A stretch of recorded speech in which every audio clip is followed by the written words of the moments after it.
भलतंच कुठलं तरी वेगळं आंदोलन आहे तुमचं होऊ शकतं, ते काय त्याचा भरोसा नाही. पण बेसिक मुद्दा हा की भावासाठी भाव मिळावा म्हणून लढायचं. तर आता तुम्हाला अशी स्थिती दिसत नाही का की अशी आंदोलनं केली की शेतीच्या मालाला रास्त भाव मिळण्याचं आंदोलन केलं तर शेतकऱ्यांचा तितका सपोर्ट मिळणार नाही, जर कर्जमाफीचं केलं तर मिळेल? नाही नाही, बिलकुल नाही. तर समोरचा टप्पा मी पूर्ण महाराष्ट्रभर पैदल फिरणार आहोत, पूर्ण महाराष्ट्रभर महिन्यातून 15 दिवस पायी फिरणार आहोत. आणि मी सोडणार नाही. मी ठरवलं आहे का काय घेऊन मरायचं म्हणून.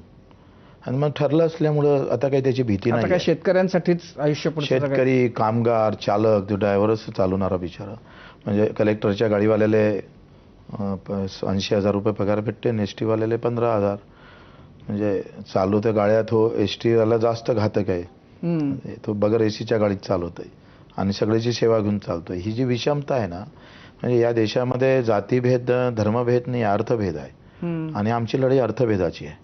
गावाकडे गेलो म्हणजे पाणी जे भेटते ना आम्हाला जीवन प्राधिकरणचं, ते फक्त 55 लिटर भेटते आणि तुम्हाला जे भेटतं ना ते 125 लिटर भेटते. म्हणजे पाणी आम्हाला कमी लागतं, कारण आमची काही अवकातच नाही आहे. म्हणजे शहरातल्या लोकांना 2.5 लाखाचं घर, गावातल्या लोकांना 1.25 लाखाचं. ते आता भांडून मी केलं 2 लाखाचं. गावातल्या जर शहरातली लाईन जर बंद पडली तर 24 तासात दुरुस्त करावं लागतं, आणि गावातली लाईन बंद पडली तर मर्जी येईन तेव्हा पाहू. तुम्हाला दगड गोटे मारा लागते, ऑफिसरला गुन्हे दाखल करून घ्यावे लागते, नाही तर मग पैसे द्यावे लागते. ते त्यांच्या ट्रॅक्टरचे पैसे, एक डीपी दुरुस्त करायचं म्हटलं तर 2-2 हजार रुपये द्यावं लागतं त्या इंजिनियरले. मग तो आणते, नंबर लावते. शहरात तसं नाही होत. पण आता तुम्ही तुमचं पुढचं सगळं आता म्हणजे मताच्या राजकारणापेक्षा हे राजकारण जे आहे, जे समाजकारण म्हणता येईल, ते करायचं असं तुम्ही ठरवता? हां, मला वाटते कोणतरी आपण त्याच्यासाठी कायमचं लढलं पाहिजे. त्यासाठी आम्ही सगळ्या नेत्यांना एकत्र केलं आहे. हे त्यांचं मोठेपण आहे. माझ्यासारख्या एखाद्या सामान्य कार्यकर्त्यासाठी राजू शेट्टीसारखा बलाढ्य माणूस, अजित नवलेसारखा मोठा माणूस, वामनराव चटपसारखा ज्यांचं आयुष्य त्यांच्यात गेलं, विजयभाऊ जांदिया, जे खरं तर हे लोक खासदार व्हायला पाहिजे होते, एवढ्या ताकदीचे होते, लोकांना नाही दिलं निवडून, किंवा ते उभे राहिले नाही, काही धाडच केलं नाही. कारण जाती धर्माच्या लढाईमध्ये, पक्षीय राजकारणामध्ये माझा काही कुठंच नंबर लागणार नाही. आणि त्याच्यामुळे हे सगळे लोक किती मागे राहिले. तुम्ही सांगा, ज्यांची हयात शेतकऱ्याच्या साठी गेली ते विधानसभेपर्यंत, जिल्हा परिषदेपर्यंत जाऊ शकले नाही. वास्तविक त्यांची काही हे नव्हती, पण लोकांची मानसिकता ते नव्हती.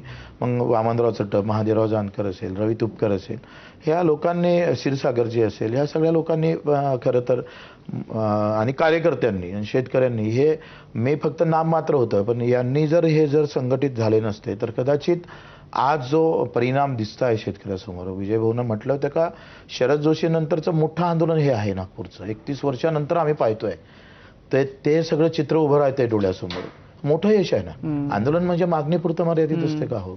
तुम्ही सांगा, मी इथं असं उभा आहे आणि तिकडून वाघ, टायगर येऊन आला आणि माझ्या हाती काडीच आहे, तर मी विचार काय बचावात्मकमध्ये आहे का, ह्या काडीनं तो थांबू शकतं का? आणि मेरे हात बंदूक राहतो, मी त्याला मारायच्या तयारीत राहतो. आमच्या आंदोलनानं त्याच्या हाती बंदूक दिली शेतकऱ्याच्या. थोडं तपासलं पाहिजे का या सगळ्या काळामध्ये झालेल्या आत्महत्या कमी होणार. त्याला आपल्यासाठी लढणारा माणूस भेटला आणि तो प्रामाणिकपणे लढतं हे माहीत झालं तर मग सांगतोय त्याला थोडासा धीर भेटन. 4 आत्महत्या कमी झाले तर लाख पुण्य भेटलं ना आम्हाला.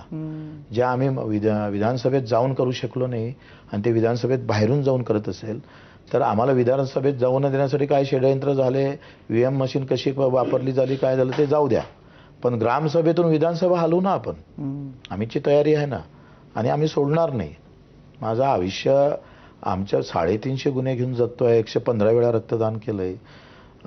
हा काही फक्त राजकीय म्हणजे व्यासपीठावर आहे म्हणून नाही करत.